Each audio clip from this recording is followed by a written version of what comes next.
بسم اللہ الرحمن الرحیم نحمد صلی اللہ رسول کریم اما بعد اعوذ باللہ من الشیطان الرجیم بسم اللہ الرحمن الرحیم رب اشرح لی صدری ویسر لی امری واحلل عقدۃ من لسانی یفقہوا قولی۔ معزز خواتین و حضرات، عبدالرزاق لائٹ آف گائیڈنس میں آپ حاضر خدمت ہے۔ آج کا موضوع کافی ٹچی بھی ہے اور امپورٹنٹ بھی ہے، زکوٰۃ۔ زکوٰۃ کی یہ اسلام کے 5 ارکان میں سے ایک رکن ہے، اور جس طرح پہلے آپ کلمہ شہادت پڑھتے ہیں، توحید ہے، رسالت ہے، رسالت کے ساتھ توحید، پھر غیب کی چیزوں پہ یقین ہونا، اس کے بعد نماز، روزہ، حج، زکوٰۃ دیکھنے کو تو آخر میں آتا ہے، لیکن اس کا کافی 70 سے 80 مرتبہ ذکر جو ہے نا وہ نماز کے ساتھ آیا ہے۔ واقیم الصلاۃ وآتوا الزکوٰۃ، واقیم الصلاۃ وآتوا الزکوٰۃ، یعنی نماز قائم کرو اور زکوٰۃ ادا کرو۔ خواتین و حضرات، آپ کے پاس کافی مولوی، مفتی، علامہ آپ کے پڑوس میں بھی ہوں گے، دفتر میں بھی ہوں گے، سب لوگ ہوں گے۔ زکوٰۃ میں بے شمار کتابیں لکھی گئی ہیں، پمفلٹ لکھے گئے ہیں۔ تو میں ذرا تھوڑا سا آپ کو اس سے ہٹ کے کچھ چیزیں، اس کے اشکالات یعنی شک و شبہات بتانا چاہتا ہوں، تاکہ آپ اس کو اچھی طرح سے دیکھ کے تو اپنا جو مذہبی فریضہ ہے نا آپ کا، اس کو ادا کریں۔ سب سے پہلے تو یہ ہے کہ زکوٰۃ کی جو میں نے عرض کیا، پہلے قرآن میں کافی اس کی ذکر و اذکار ہے، پھر احادیث بے شمار ہیں، پھر صحابہ کرام کا جو طرز عمل سارا وہ سارا آتا رہا ہے، اور حضرت ابوبکر صدیق رضی اللہ تعالیٰ عنہ نے جو منکر زکوٰۃ یا جو زکوٰۃ نہیں دینا چاہتے تھے لوگ، ان کے خلاف جنگ کی ہے، اور جنگ بھی ایسی کی ہے کہ بڑے ہی سخت مطلب لہجے میں کی ہے کہ ان کو انکار نہیں کرنا چاہیے، اور اگر جو بھی انکار کرے گا، اگر ایک اونٹ کی رسی کے برابر بھی، مثال کے طور پہ ویلیو کے برابر بھی وہ زکوٰۃ روکنا چاہیں گے تو وہ بھی ہم وصول کریں گے۔ تو یہ اس لیے کہ اس کے کئی پہلو ہیں۔ مطلب ہے کہ سب سے پہلے تو ایک ہمارا ایک مذہبی فریضہ ادا ہوتا ہے، پھر اسپرچول ہے، پھر بھائی چارہ ہے، لوگوں کی خدمت ہے، غریبوں کی خدمت ہے، یہ غریبوں میں آپ نے اپنا جو کمائی کی ہوئی ہے اس میں سے کچھ ان کا بھی حصہ آپ نے نکالنا ہے۔ تو جو اشکالات یہ ہیں، پہلا شک تو لوگ یہ کرتے ہیں کہ شاید چونکہ ہمیں کاروبار میں لاس ہو رہا ہے، نقصان ہو رہا ہے، اس لیے ہم پہ زکوٰۃ نہیں لگتی۔ بھائی ایسا نہیں ہے، یہ ٹوٹلی آپ کی غلط فہمی ہے، یہ آپ کا ایک مت ہے۔ زکوٰۃ جو ہے وہ آپ کی ایسٹ پہ لگتی ہے، جو اثاثہ جات ہے، یعنی آپ کی مطلب ہے جو بھی مکان، دکان، سونا، زیور، چاندی جو ہے نا اس پہ لگتی ہے۔ نقصان کا اس سے کوئی سروکار نہیں ہے، آمدنی اور نقصان کا اس سے کوئی سروکار نہیں ہے۔ دوسرا میرے خیال میں جو سب سے زیادہ شک لوگوں کو یہ ہے، جو بڑے بڑے لوگ، امیر لوگ ہیں، وہ کہتے ہیں کہ یہ زکوٰۃ کے پیسے سے ہم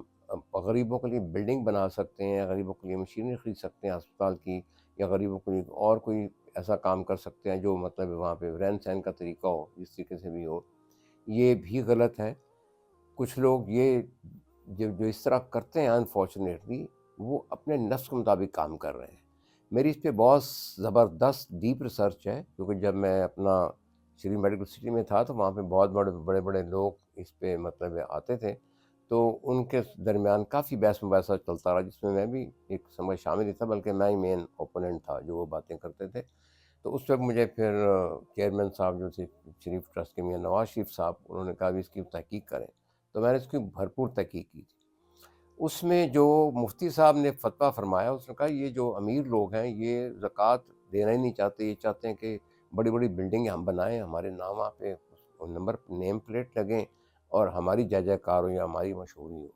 اس لیے یہ مناسب نہیں ہے۔ مشینری بھی جو ہے نا، جب مشینری آپ لگائیں گے کسی چیز کی بھی، ایم آر آئی کی یا ڈائلسس وغیرہ کی، تو اس پر بھی غریب لوگ بھی آئیں گے، امیر لوگ بھی آئیں گے، تو وہ پھر زکوٰۃ کا مصرف نہیں ہوگا، صحیح ٹرولی اسپیکنگ۔ اس میں جو منشا الہی سمجھ میں آئی ہے مجھے، as a accountant, as a chartered accountant, as a economist, as a financial expert,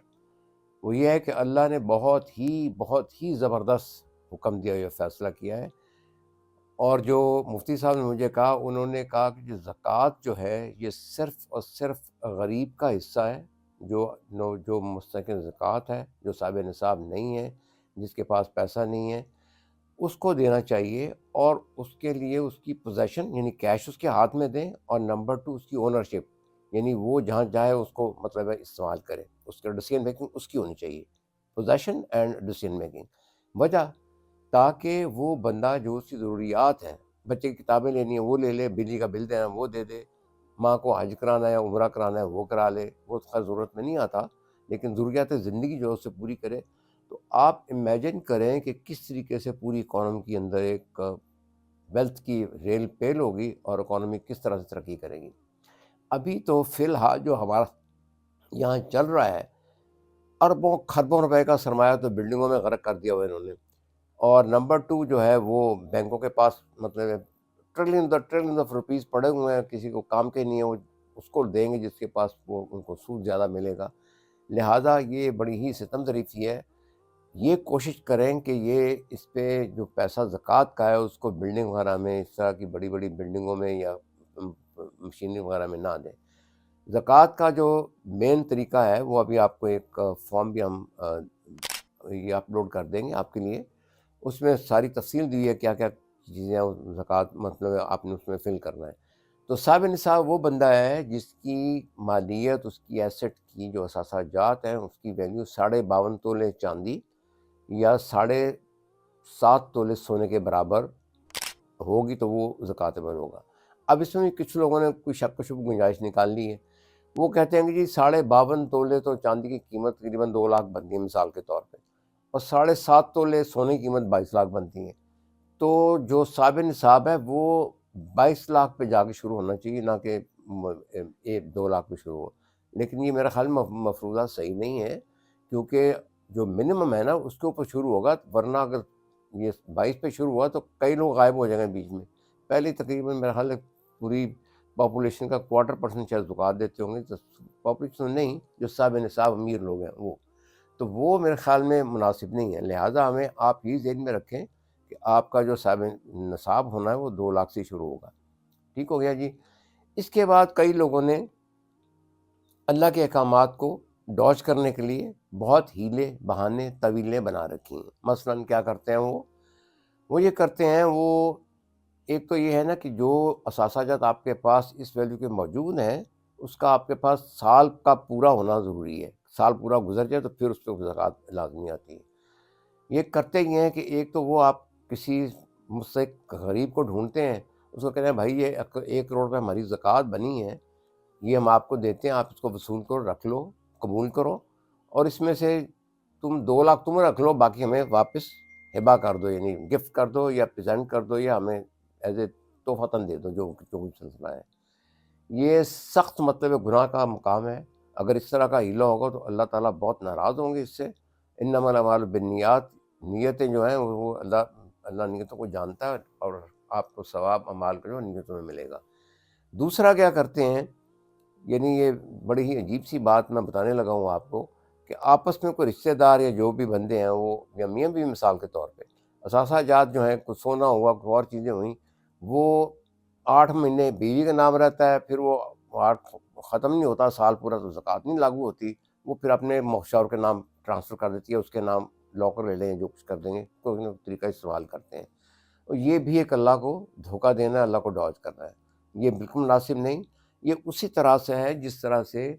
صحاب سبز ہفتے کی جو جوز تھے مچھیرے، یہ ایلیا کے جو بندے تھے، انہوں نے اللہ کی اس ایک حکم اللہ نے دیا کہ ہفتے کو آپ نے مچھلی کا شکار نہیں کرنا، اور ہفتے کو بے شمار مچھلی آتی تھی وہاں پہ، تو ان لوگوں نے کیا کیا کہ ہفتے کو بڑے بڑے پونڈ بنا لیے سمندر کے کنارے، یا نالیاں کھینچ لیں،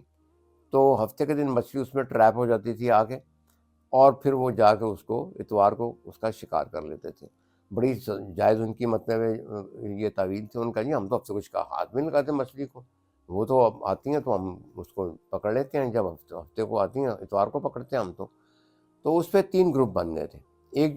جو تھا جو یہ شیطانی کام کر رہا تھا، اللہ کی نافرمانی کر رہا تھا، وہ بن گیا۔ دوسرا جو تھا جو بالکل حق پرست تھا، وہ اس کو کہہ رہے تھے یہ غلط ہے۔ تیسرے بالکل خاموش رہے۔ تو اس پہ اللہ کو اتنا طیش اور غصہ آیا